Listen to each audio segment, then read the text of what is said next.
Legislator asal PDIP Hugua mengusulkan agar money politics atau politik uang dalam kontestasi pemilu dilegalkan dan diatur dalam peraturan PKPU. Usulan ini pun menuai reaksi yang umumnya menolak. Lantas apa alasan money politik agar dilegalkan dan bagaimana integritas pemilu jika dilegalkan? Kita akan berbincang bersama anggota Dewan Pembina Perludem Titi Anggraini dan juga anggota Komisi 2 DPR fraksi PDIP Hugua. Saya ke Mbak Titi dulu. Mbak Titi, selamat petang. Selamat petang, selamat sore Mbak Livi, salam sehat buat kita semua. Salam sehat Mbak Titi. Mbak Titi, ini usulan anggota Komisi 2 Pak Hugua dari PDIP soal money politics agar dilegalkan. Dari sudut pandang Anda bagaimana melihat ini? Ya, saya menduga bisa jadi ya, ini perkiraan saya pertama itu bisa jadi adalah satir atau sindiran kepada frustasinya Pak Hugua atas praktik politik uang atau jual beli suara yang tidak bisa diambil tindakan yang membuat efek jera. Sehingga kemudian tadi ya disebut bahwa politik uang akhirnya sebuah keniscayaan. Karena dalam kontestasi pemilu kalau tidak ada politik uang maka tidak bisa menang. Padahal kita ini punya semua lembaga untuk melakukan kontrol pengawasan penegakan hukum. Artinya ini sindiran pada institusi-institusi yang ada tidak bekerja sebagaimana mestinya. Sampai-sampai kemudian frustasinya Pak Hugua berujung pada sindiran yang sudah legalkan saja. Mudah-mudahan arahnya ke sana ya. Karena kalau arahnya ke sana berarti elemen pengawasan penegakan hukum yang ada itu betul-betul harus berbenah diri. Sampai-sampai seorang kontestan mengakui iklim kompetisi kita tidak bisa menang kalau tidak melakukan politik uang. Sesuatu yang adalah ilegal, merupakan kejahatan di dalam undang-undang pemilu kita, tapi terbiarkan tanpa pengawasan dan penegakan hukum yang efektif. Nah itu yang pertama. Saya berharap yang pertama nih. Tapi yang kedua, yang sebenarnya yang saya sangat sesalkan kalau ini yang kedua, ini seolah-olah pembenaran atau normalisasi praktik suap atau korupsi di dalam pelaksanaan pemilu kita. Ini Mbak Livi ya, di tengah indeks persepsi korupsi kita yang sangat buruk pada skor 34, artinya kita tingkat praktik korupsinya itu betul-betul masuk salah satu yang paling parah di dunia. Kalau ini sampai dilegalkan, ini akan menjadi turbulensi pelegalan praktik koruptif lainnya. Dan ini adalah bisa dikatakan ancaman besar bagi pemilu kita. Pemilu dan demokrasi kita berada dalam alarm bahaya yang sangat besar. Jadi ini yang saya tidak mengerti betul kenapa sampai harus ada narasi itu. Pasti itu akan memicu praktik ikutan koruptif lainnya dan itu sangat disayangkan. Saya ke Pak Hugua, sudah tergabung bersama kami Pak Hugua. Ya. Baik Pak Hugua, tadi kita berbincang dengan Mbak Titi. Ada dua arti. Yang satu, apakah itu artinya satir, menyindir bahwa praktik politik, money politik itu sudah tak bisa terhindarkan, atau memang ini upaya untuk menormalisasi money politik? Kalau Anda sendiri maksudnya untuk bicara minta melegalkan itu untuk hal yang mana? Jadi sebetulnya ini kan hari ini rapat Komisi 2 DPR RI dengan penyelenggara dan Kemendagri. Kita evaluasi pemilu sebetulnya. Jadi dalam diskusi ini banyak cerita-cerita, intinya pemilu kali ini ada yang bilang brutal, ada yang bilang paling kurang demokratis, macam-macam lah. Lalu kan kita kembali kepada money politik itu memang dilarang. Saya paham itu, Undang-Undang nomor 7 dan nomor 10 melarang itu.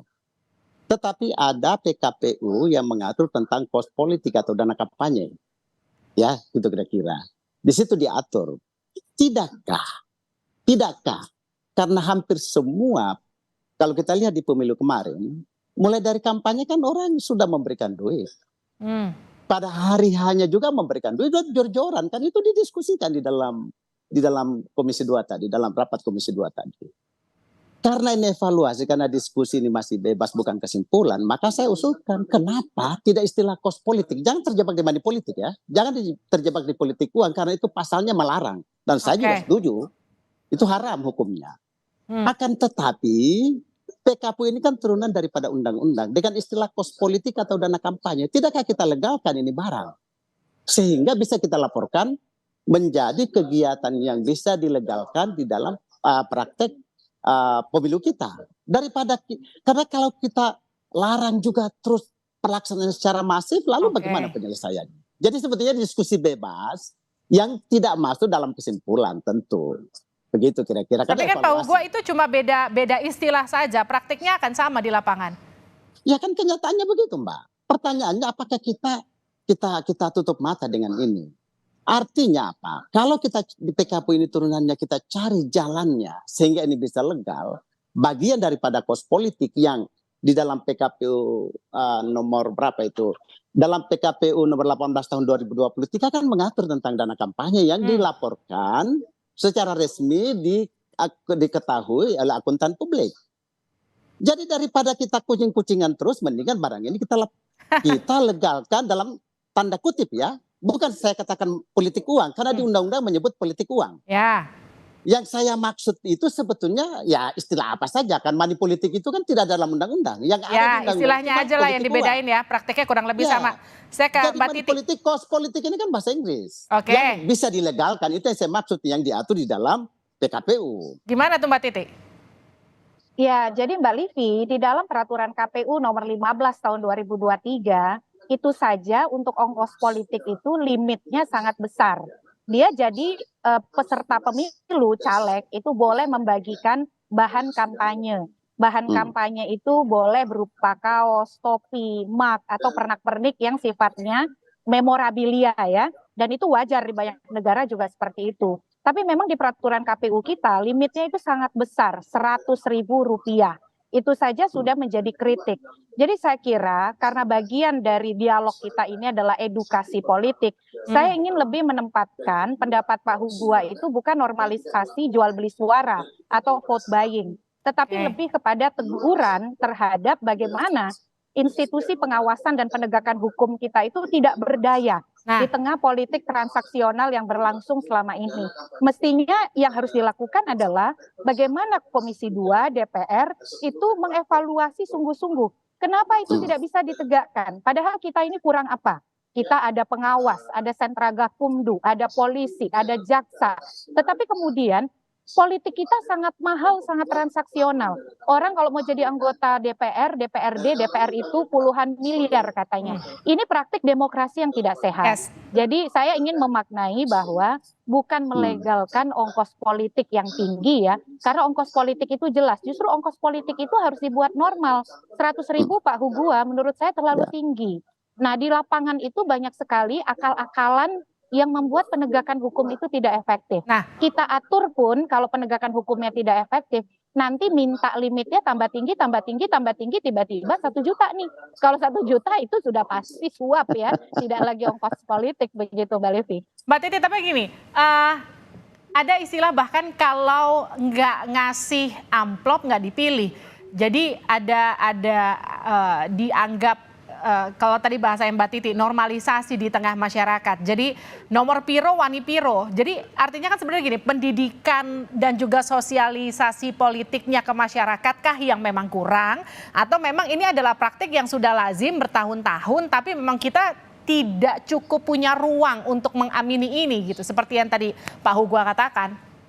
Ya, kita ini problemnya kompleks ya, soal praktik jual beli suara kita yang sangat buruk dan mengerikan. Betul bahwa 2024 itu brutal ya.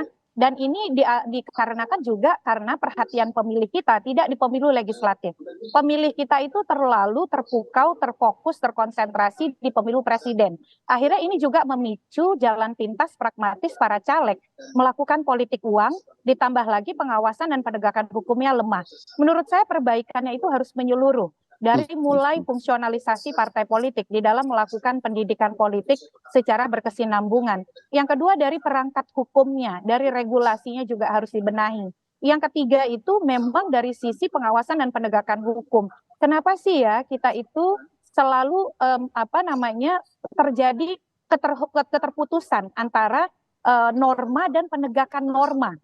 Nah ini yang menurut saya kita punya problem besar. Harus ada koreksi otokritik terhadap partai politik berkaitan dengan pendidikan politik. Yang kedua, ya pengawasan dan penegakan hukum, termasuk juga evaluasi elemen keserentakan pemilu dan sistem pemilu. Makanya saya mengusulkan produk pemilu 2024, baik pemerintah ataupun parlemennya, betul-betul serius membentuk undang-undang pemilu.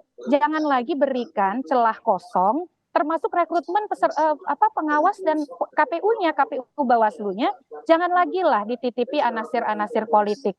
Kalau undang-undang pemilunya berkualitas, KPU Bawaslu-nya berkualitas, insya Allah semua peserta pemilu itu senang. Tapi sekali dikasih celah, ya semua akan tidak senang dan tidak akan happy begitu.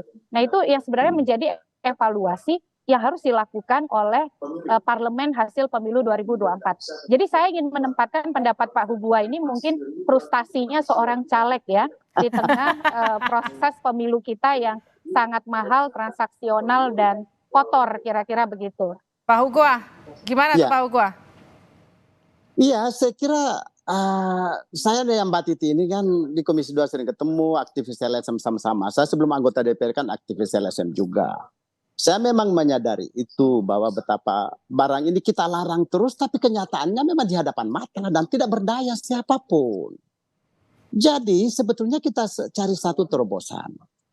Cari terobosan daripada tidak dilegalkan terus, diharamkan terus, tapi dilakukan kan ini persoalan yang memang tidak akan ada ujungnya. Nah, tadi kita pun sepakat para penyelenggara dengan Menteri Dalam Negeri Tito Karnavian tadi, bahwa kemungkinan ada revisi undang-undang pemilu ke depan.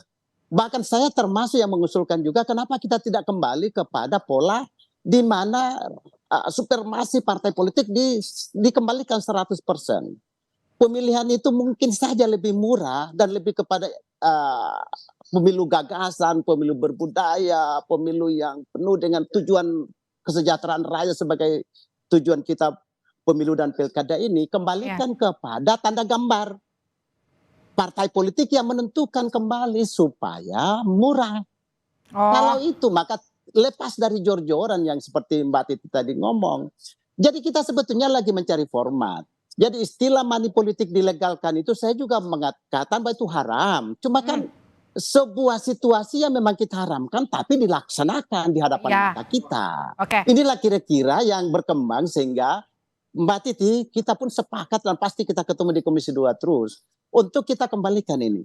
Sistem pemilu kita ke depan, revisi kita perbaiki, kita sempurnakan menuju tujuan negara. Saya ke Mbak Titi deh. Mbak Titi, artinya gini, kalau tadi Pak Hugua saya simpulkan sedikit kurang lebih pemilu dikembalikan ke sistem tertutup, apakah memang akan bisa mengurangi kos demokrasi kita yang dianggap sekarang begitu mahal?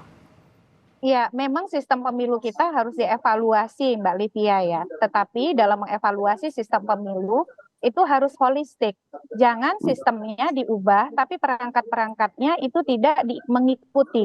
Misal contoh, kalau misal tertutup, proses pencalonannya harus demokratis. Jangan sampai sistem tertutup justru menyuburkan jual beli nomor urut di internal partai, malah memperkuat hegemoni elit untuk sewenang-wenang begitu ya.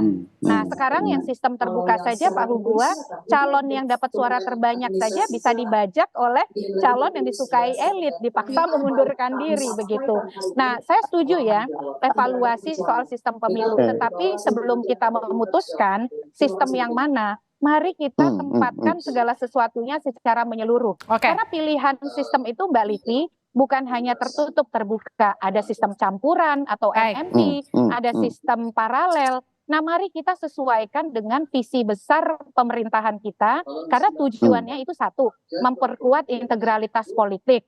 Yang kedua, representasi. Yang ketiga, efektivitas pemerintahan. Nah, inilah tugas dari parlemen kita, tetapi sekali lagi, jual beli suara politik uang adalah haram, jangan pernah kita normalisasi karena dia pasti akan membawa ekses kepada praktik korupsi yang lebih buruk lagi.